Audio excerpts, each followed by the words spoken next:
अस्सलाम वालेकुम रहमतुल्लाह। दोस्तों, welcome to Bilal Moin YouTube channel.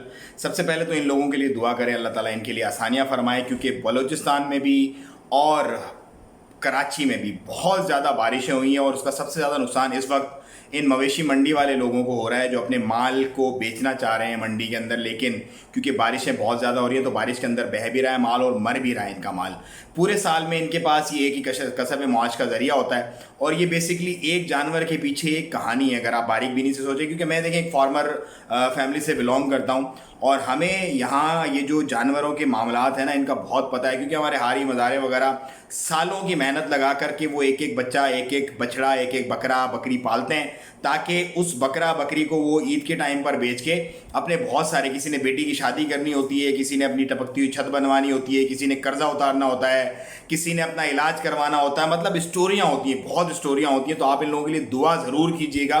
और एक मेरी रिक्वेस्ट है, जो अगर मेरे पाकिस्तान में देखने वाले मुझे, कि इनकी मजबूरी का फ़ायदा ना उठाइएगा, इनको 4 पैसे फालतू दे दीजिएगा कि यार चलो ठीक है। क्योंकि नॉर्मली ये होता है, जैसे ईद आती है माल का रेट गिर जाता है। कुछ इन लोगों का भी मसला होता है, रेट बहुत हाई करके बेचते हैं, लेकिन ज़्यादातर मेजॉरिटी इसके अंदर ऐसी होती है जो रीज़नेबल, क्योंकि हर चीज़ महंगी आजकल हो गई है, तो माल भी फिर इसी हिसाब से महंगाई के हिसाब से तैयार होता है, वंडा शंडा जो इसको खिलाते हैं। तो बहरहाल जितना आप कर सकें कीजिएगा, क्योंकि ईद जो है वो नाम ही कुर्बानी का है, ये कुर्बान की ईद है, तो अपने आप को थोड़ा सा कुर्बान करें, इन लोगों को थोड़ा सा फैसिलिटेट करें, ताकि इनके ख्वाब और इनकी जो छोटी छोटी नीड्स हैं, मैं उन्हें ख्वाहिशात नहीं कहूँगा, नीड्स जो ज़रूरियात हैं वो कम अज़ कम ज़रूर पूरी हो सकें।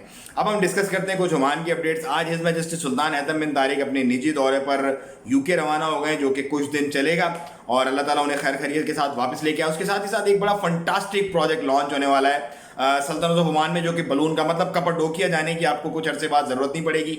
हॉट एयर बलून्स आपको ओमान के अंदर ही कहीं किसी जगह पर मिलेंगे चलते हुए इंशाल्लाह, और इससे इन्वेस्टर्स भी आएंगे और बहुत ज़्यादा डाइवर्सिफाई हो जाएगा।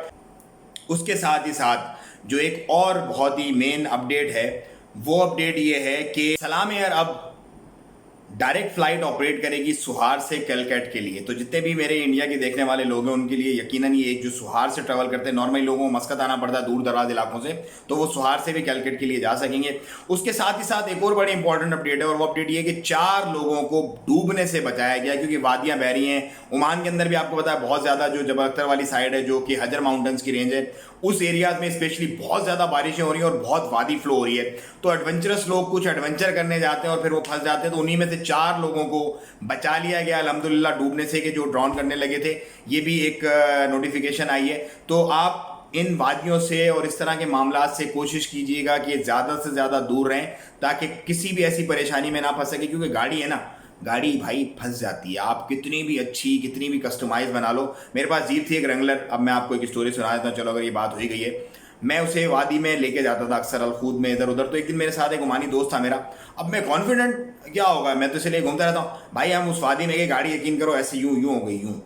वो मेरा जिस गाड़ी जिसने बनाई थी ना, वो भी देखता है, मेरा ख्याल है भी देख रहा होगा। उसको बनवाने में जो मुझे मुसीबतें परेशानी आई मुझे पता है। उसके बाद उसकी बत्तियाँ जल गई, अलाइनमेंट उसकी आउट हो गई, बहुत मसले मसाइल हुए। लेकिन वो बहती हुई फ्लोइंग वादी नहीं थी, वो वादी गुजर के जा चुकी थी ऑलरेडी। उसके 2 दिन के बाद मैं वहाँ पे गया था, फिर भी उसके अंदर इतना डिप था, नॉर्मल डिप नहीं था। पहले वो डिप नहीं था, बाद के अंदर वो खड्डा हो गया था, मतलब गुजरने की वजह से। तो बहुत एहतियात रखें, क्योंकि ये अनसर्टेन सिनेरियोज होते हैं, आपको कुछ नहीं पता होता कि पानी के बहने के बाद वो जगह सेम नहीं रहती जैसे कि वो पहले होती है। तो ये थी कुछ आप लोगों के लिए अपडेट्स और कुछ टिप्स वगैरह। अपना और अपनों का बहुत ख्याल रखें। चैनल को ज़रूर सब्सक्राइब करें और वीडियो को ज़्यादा से ज़्यादा शेयर करें। मुझे दें इजाज़त, दुआओं में याद रखें। अस्सलाम वालेकुम रहमतुल्लाह।